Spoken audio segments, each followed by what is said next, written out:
ಎಲ್ಲ ಭಾಗ್ಯಗಳನ್ನು ಮುಗಿಸಿ ಈಗ ಆತ್ಮಹತ್ಯೆಯ ಭಾಗ್ಯ ನೀಡ್ತಾ ಇದೆ. ಈ ಭಾಗ್ಯಕ್ಕೆ ಈಗಾಗಲೇ 13 ಜನ ಬಲಿಯಾಗಿದ್ದಾರೆ ಅಂತ ಬಿಜೆಪಿ ರಾಜ್ಯ ಪ್ರಕೋಷ್ಠಗಳ ಸಂಯೋಜಕ ಎಸ್ ದತ್ತಾತ್ರೇಯ ದೂರಿದ್ದಾರೆ. ಶಿವಮೊಗ್ಗದಲ್ಲಿ ಮಾಧ್ಯಮ ಪ್ರತಿನಿಧಿಗಳ ಜೊತೆ ಮಾತನಾಡಿದ ಅವರು, ಬಿಜೆಪಿಯ 4 ಜನರನ್ನ ಕೊಲೆ ಮಾಡಿಸೋಕೆ ಮಹಾರಾಷ್ಟ್ರದ ರೌಡಿ ಶೀಟರ್ಗೆ ಸುಪಾರಿ ಕೊಟ್ಟಿದ್ದಾರೆ. ಪ್ರಿಯಾಂಕ್ ಖರ್ಗೆ ಆಪ್ತರ ಒತ್ತಡದಿಂದ ಗುತ್ತಿಗೆದಾರ ಸಚಿನ್ ಆತ್ಮಹತ್ಯೆ ನಡೆದಿದೆ. ಇದು ಆತ್ಮಹತ್ಯೆ ಅಲ್ಲ, ಕೊಲೆ. ಸಂವಿಧಾನದ ಮೇಲೆ ಗೌರವವಿದ್ರೆ ಪ್ರಿಯಾಂಕಾ ಗಾಂಧಿ ರಾಜೀನಾಮೆ ಕೊಡಲಿ. ಕಂಪ್ಲೇಂಟ್ ದಾಖಲಿಸಿಕೊಳ್ಳದ ಪೊಲೀಸರು ಕೂಡ ಈ ಸಾವಿಗೆ ಕಾರಣ ಅಂತ ದತ್ತಾತ್ರೇಯ ಅವರು ಗುಡುಗಿದ್ದಾರೆ. ಮಾನ್ಯ ಸಿದ್ದರಾಮಯ್ಯವರ ನೇತೃತ್ವದ ಸರ್ಕಾರ ಯೋಜನೆಗಳ ಮೂಲಕನೇ ಯೋಜನೆಗಳ ಭಾಗ್ಯದ ಮೂಲಕ ಸರ್ಕಾರಕ್ಕೆ ಬಂತು. ಈಗ ಸರ್ಕಾರಕ್ಕೆ ಬಂದ ಮೇಲೆ ತಾವು ಕೊಟ್ಟಂತ ಭಾಗ್ಯಗಳು ಸಾಲದು ಅಂತ ಹೇಳಿ ಈಗ ಆತ್ಮಹತ್ಯೆ ಭಾಗ್ಯವನ್ನ ಪ್ರಾರಂಭ ಮಾಡಿದೆ. ಈ ಸರ್ಕಾರ ಬಂದ ಮೇಲೆ ಸುಮಾರು 6-7 ಜನ ಅಮಾಯಕರು ಆತ್ಮಹತ್ಯೆಯನ್ನು ಮಾಡಿಕೊಂಡಿರ್ತಕ್ಕಂಥದ್ದು ನಮಗೆಲ್ಲರಿಗೂ ಗೊತ್ತಿರ್ತಕ್ಕಂಥ ವಿಷಯ. ವಿಶೇಷವಾಗಿ ಇತ್ತೀಚೆಗೆ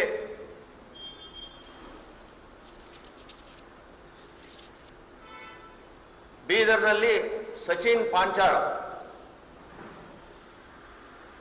ಪ್ರಿಯಾಂಕಾ ಖರ್ಗೆ ಅವರ ಆಪ್ತ ರಾಜು ಕಪ್ಪನೂರ್ ಅವರ ಬೆದರಿಕೆಯಿಂದಾಗಿ ಆತ್ಮಹತ್ಯೆ ಮಾಡ್ಕೊಂಡಿರ್ತಕ್ಕಂಥದ್ದು ಸುಮಾರು 7 ಪುಟಗಳ ಒಂದು ಡೆತ್ ನೋಟ್ನ ಬರೆದಿಟ್ಟಿದ್ದಾನೆ. 7 ಪುಟಗಳಲ್ಲಿ ಅವರು ಬಹಳ ವಿವರವಾಗಿ ತನಗೆ ಆಗಿರ್ತಕ್ಕಂಥ ನೋವುಗಳನ್ನ ತಿಳಿಸ್ಯಾರೆ.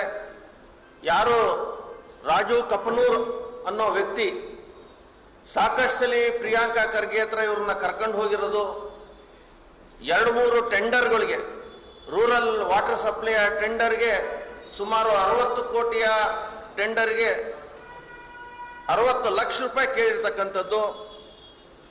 ಇವೆಲ್ಲವೂ ಕೂಡ 12 ಕೋಟಿಯ ಟೆಂಡರ್ ಹಾಕಿ ಅದಕ್ಕೆ 60 ಲಕ್ಷ ರೂಪಾಯಿ ದುಡ್ಡು ಕೊಡಬೇಕು ಅಂತ ಕೇಳಿದ್ದು, ಮತ್ತೆ ಅದಕ್ಕೆ 10 ಲಕ್ಷ ರೂಪಾಯಿ ಅಡ್ವಾನ್ಸ್ನ ರಾಜು ಕಪನೂರ್ನ ಬ್ಯಾಂಕಿಗೆ ಟ್ರಾನ್ಸ್ಫರ್ ಆಗಿರ್ತಕ್ಕಂಥದ್ದು ಕೂಡ ಈ ಒಂದು ಡೆತ್ ನೋಟ್ನಲ್ಲಿ ಅವರು ಬರೆದಿರ್ತಕ್ಕಂಥದ್ದು. ಈ ಡೆತ್ ನೋಟ್ ಇವತ್ತಿನ್ನು ವರದಿ ಬಂದಿದೆ. ಇದು ಸಚಿನ್ ಪಾಂಚಾಳ್ ಅವರದೇ ಹ್ಯಾಂಡ್ ರೈಟಿಂಗ್ ಅಂತ ಬಂದಿದೆ. ಮೊನ್ನೆ ದಿವಸ ಸರ್ಕಾರದ ಸಿದ್ದರಾಮಯ್ಯ ಅವರಿಗೆ ಬೇರೆ ಬೇರೆ ಮಂತ್ರಿ ಪ್ರಿಯಾಂಕಾ ಖರ್ಗೆ ಅವರು ಈ ಡೆತ್ ನೋಟ್ ಬಗ್ಗೆನೇ ಅನುಮಾನವನ್ನು ವ್ಯಕ್ತಪಡಿಸಿದ್ರು. ಈಗ ಅದಕ್ಕೆ ಉತ್ತರ ಬಂದಿದೆ, ಅದು ಸ್ವತಃ ಸಚಿನ್ ಪಾಂಚಾಳ್ ಅವ್ರದ್ದು ಬಂದಿದೆ. ಬಹಳ ವಿಶೇಷವಾಗಿ ಈ ಡೆತ್ ನೋಟ್ನಲ್ಲಿ ಅನೇಕ ವಿಚಾರಗಳು ಹೊರಗೆ ಬಂದಿದೆ. ಬಿಜೆಪಿಯ ಸುಮಾರು 4 ಜನ ನಾಯಕರನ್ನ ಮರ್ಡರ್ ಮಾಡಿಸೋಕ್ಕೆ ಮಹಾರಾಷ್ಟ್ರದವ್ರಿಗೆ ಸುಪಾರಿ ಕೊಟ್ಟಿದ್ದಾರೆ ಅನ್ನೋದು ಕೂಡ ಇಲ್ಲಿ ಪ್ರಸ್ತಾಪ ಮಾಡಿಯಾನೆ. ಅದು ಸಿದ್ಧಲಿಂಗ ಸ್ವಾಮಿ ಇರ್ಬೋದು, ಚಂದು ಪಾಟೀಲ್ ನಮ್ಮ ಕಲಬುರಗಿಯ ಬಿಜೆಪಿ ಅಧ್ಯಕ್ಷರು, ಹಾಗೆ ಮಣಿಕಂಠ ರಾಥೋಡ್ ನಮ್ಮ ಬಿಜೆಪಿಯ ಕಲಬುರಗಿ ಲೀಡರ್, ಹಾಗೆ ಬಸವರಾಜ್ ಮತ್ತಿಮೋಡ್, ಈ 4 ಜನಕ್ಕೆ ಕೊಲೆ ಮಾಡೋದಕ್ಕೋಸ್ಕರ ಮಹಾರಾಷ್ಟ್ರದ ರೌಡಿ ಶೀಟರ್ಗೆ ಸುಪಾರಿ ಕೊಟ್ಟಿದ್ದಾರೆ ಅನ್ನೋದು ಬಹಳ ಪ್ರಮುಖವಾಗಿರ್ತಕ್ಕಂಥ ಅಂಶವನ್ನ ಇಲ್ಲಿ ಪ್ರಸ್ತಾಪ ಆಗಿದೆ. ಬಹಳ ವಿಶೇಷವಾಗಿ ಗಮನಿಸಬೇಕಾಗಿರ್ತಕ್ಕಂಥದ್ದು. ಬಹಳ ಆಶ್ಚರ್ಯ ಅಂದ್ರೆ ಮತ್ತೆ ಬಹಳ ದುಃಖದ ಸಂಗತಿ ಅಂತಂದ್ರೆ, ಈ ಸಚಿನ್ ಪಾಂಚಾಳ್ ಕೇವಲ 26 ವರ್ಷದ ಯುವಕ. ಆತ ಯೂನಿಟಿ ಇನ್ಫ್ರಾ ಬಿಲ್ಡ್ ಅಲ್ಲಿ ಕೆಲಸ ಮಾಡ್ತಾ ಇರ್ತಾನೆ. ಆ ಯೂನಿಟಿ ಇನ್ಫ್ರಾ ಬಿಲ್ಡ್ನವ್ರಿಗೆ ಅವರಿಗೆ ಹೆಲ್ಪ್ ಮಾಡಬೇಕು ಅನ್ನೋ ಕಾರಣಕ್ಕೋಸ್ಕರ ಪ್ರಾಜೆಕ್ಟ್ ಇಂಜಿನಿಯರ್ ಆಗಿದ್ದಕ್ಕೋಸ್ಕರ ಅವನು ಈ ಒಂದು ಸರ್ಕಾರದ ಜೊತೆಗೆ ಕೆಲಸವನ್ನ ಪೂರ್ಣ ಮಾಡಿಸೋಕ್ಕೋಸ್ಕರ ಆ PR ಕೆಲಸವನ್ನು ಮಾಡೋಂಥ ಸಂದರ್ಭದಲ್ಲಿ ಅವನು ಈ ಒಂದು ಹಣವನ್ನು ವರ್ಗಾವಣೆ ಮಾಡಿ ಇತ್ಲಾಗೆ ಟೆಂಡರು ಆಗದೆ, ಆ ದುಡ್ಡು ವಾಪಸ್ ಕೊಡದೆ, ನೀನು ನನಗೆ ದುಡ್ಡು ಕೊಟ್ಟಿದ್ದನ್ನ ಹೇಳಿದ್ರೆ ನಿನಗೆ ಬೆದರಿಕೆ ಅಂತ ಹಾಕಿ ಪಾಪ ಆ ಸಚಿನ್ ಅತ್ಲಾಗೆ ಕಂಪ್ನಿಯಿಂದನೂ ಒತ್ತಡಕ್ಕೆ ಒಳಗಾದ. ಈ ಕಡೆಗೆ ಈ ರಾಜಕಾರಣಿಗಳು ಯಾರು ಪ್ರಿಯಾಂಕಾ ಖರ್ಗೆಯ ಆಪ್ತರು ಮಾಡಿರ್ತಕ್ಕಂಥ ಕುಕೃತ್ಯದಿಂದ ಟೆನ್ಷನ್ ಒಳಗಾಗುವಂಥ ಕೆಲಸಕ್ಕೆ ಹೋಗುವಂಥದ್ದು ಆಯಿತು ಸ್ನೇಹಿತರೆ. ಹೀಗಾಗಿ ಆತ ಅನಿವಾರ್ಯವಾಗಿ ಆತ್ಮಹತ್ಯೆ ಮಾಡ್ಕೊಂಡಿದ್ದಾನೆ. ಅವನು ಅನಿವಾರ್ಯವಾಗಿ ಆತ್ಮಹತ್ಯೆ ಮಾಡ್ಕೊಂಡೋ ಅಥವಾ ಅವನು ಕೊಲೆ ಮಾಡಿದ್ನೋ ಅನ್ನೋದು ಕೂಡ ಇನ್ನೂ ಬೆಳಕಿಗೆ ಬರಬೇಕಾಗಿದೆ, ಬಂದಿಲ್ಲ ಇನ್ನು. ಮಾನ್ಯ ಸಿದ್ದರಾಮಯ್ಯನವರು ಇದರೊಳಗೆ ಅತ್ಯಂತ ಉದ್ದಟವಾಗಿ ವರ್ತನೆಯನ್ನು ಮಾಡ್ತಾ ಇದ್ದಾರೆ. ಬಹಳ ಲೈಟಾಗಿ ತೆಗೆದುಕೊಂಡಿದ್ದಾರೆ. ನಾವು ಭಾರತೀಯ ಜನತಾ ಪಾರ್ಟಿ ಅವರು ರಾಜೀನಾಮೆ ಕೊಡಬೇಕು ಅಂತ ಈಗಾಗಲೇ ಹೋರಾಟವನ್ನು ಪ್ರಾರಂಭ ಮಾಡಿದರು.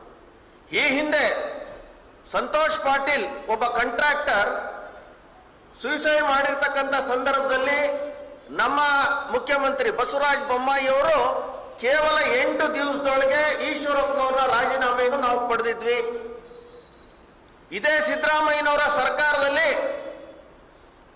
ಡಿವೈಎಸ್ಪಿ ಆತ್ಮಹತ್ಯೆ ಮಾಡ್ತಕ್ಕಂಥ ಸಂದರ್ಭದಲ್ಲಿ ಅವತ್ತು ಜಾರ್ಜ್ ಅವರು ರಾಜೀನಾಮೆ ಕೊಟ್ಟಿರ್ತಕ್ಕಂಥದ್ದು ನಾವು ಮರ್ತಿಲ್ಲ. ಇವತ್ತೇನು ಪರಿಸ್ಥಿತಿ? ಇವತ್ತು ರಾಜೀನಾಮೆ ಕೊಡಕ್ಕೆ ಉದ್ದಟತನವನ್ನು ಮಾಡ್ತಾ ಇದ್ದಾರೆ. ಸಚಿನ್ ಪ್ರಿಯಾಂಕಾ ಖರ್ಗೆ ಅಂತೂ ತಮ್ಮ ಬಾಡಿ ಲ್ಯಾಂಗ್ವೇಜ್ ಇರ್ಬೋದು ಎಲ್ಲರೂ ಕೂಡ ಬಹಳ ದರ್ಪದ ಧೋರಣೆಯನ್ನು ತೋರಿಸ್ತಾ ಇರ್ತಕ್ಕಂಥದ್ದು. ಯಾಕೆ ನಾನು ಆತ್ಮಹತ್ಯೆ ಭಾಗ್ಯ ಅಂತಂದ್ರೆ ಈಗಾಗಲೇ ಎಷ್ಟು ಜನಕ್ಕೆ ಲೆಕ್ಕ ಇಟ್ಕೋಬೇಕು ಗೊತ್ತಾಗ್ತಾ ಇಲ್ಲ. ಶಿವಮೊಗ್ಗದಲ್ಲಿ ಚಂದ್ರಶೇಖರ್, ವಾಲ್ಮೀಕಿ ನಿಗಮದ ಅಕೌಂಟ್ ಸೂಪರ್ಡೆಂಟ್ ಚಂದ್ರಶೇಖರ್ ಹೋದ್ರು. ಮಾಗಡಿಯಲ್ಲಿ ಒಬ್ಬ ಕ್ರೆಷರ್ ಮಾಲೀಕ, ಅಲ್ಲಿರ್ತಕ್ಕಂಥ ಮೈನ್ಸ್ ಅಂಡ್ ಜಿಯಾಲಜಿ ಅಧಿಕಾರಿಗಳ ಕಿರುಕುಳಕ್ಕೆ ತಾಳಲಾರದೆ ಅವನು ನಿಧನ ಹೊಂದ. ಹಾಗೆ ಯಾದಗಿರಿಯಲ್ಲಿ ಪೊಲೀಸ್ ಇನ್ಸ್ಪೆಕ್ಟರ್ ಪರಶುರಾಮ್, ಅಲ್ಲಿರ್ತಕ್ಕಂಥ ಚೆನ್ನಾರೆಡ್ಡಿ ಅವರ ಮಗನ ಒತ್ತಡಕ್ಕೆ ಮಣಿದು, ಅದಂತೂ ಬಹಳ ವಿಚಿತ್ರವಾಗಿದೆ. ಸುಮಾರು 30 ಲಕ್ಷ ರೂಪಾಯಿ ದುಡ್ಡನ್ನ ಇಸ್ಕೊಂಡು ಕೊಡದೇನೆ ನೀನು ದುಡ್ಡೇ ಕೊಟ್ಟಿಲ್ಲ ಅಂತೇಳಿ ಅವನಿಗೆ ಹಾಕಿ ಅವನಿಗೆ ಸಂಕಷ್ಟಕ್ಕೆ ಒಳಗಾದ್ರು. ಅವನು ಅನಿವಾರ್ಯವಾಗಿ ಸಾಲವನ್ನು ತೀರಿಸಲಾರದೆ ಆತ್ಮಹತ್ಯೆ ಮಾಡ್ಕೊಂಡಿರ್ತಕ್ಕಂಥದ್ದು ನಾವು ನೋಡಿದ್ದೀವಿ. ಹೀಗೆ ಮೊನ್ನೆ ದಾವಣಗೆರೆಯಲ್ಲೂ ಕೂಡ ಒಬ್ಬರು ಕಾಂಟ್ರಾಕ್ಟರ್ ತೀರೋಗಿದ್ದಾರೆ. ಇವತ್ತು ಬೆಳಿಗ್ಗೆ ನೋಡಿದ್ವಿ, ಯಾರೋ ಅಮೃತ್ ಅನ್ನೋ ಒಬ್ಬ ಕಾಂಟ್ರಾಕ್ಟರು ಆತ್ಮಹತ್ಯೆ ಮಾಡಿರ್ತಕ್ಕಂಥದ್ದನ್ನ ನಾವು ನೋಡಿದ್ದೀವಿ.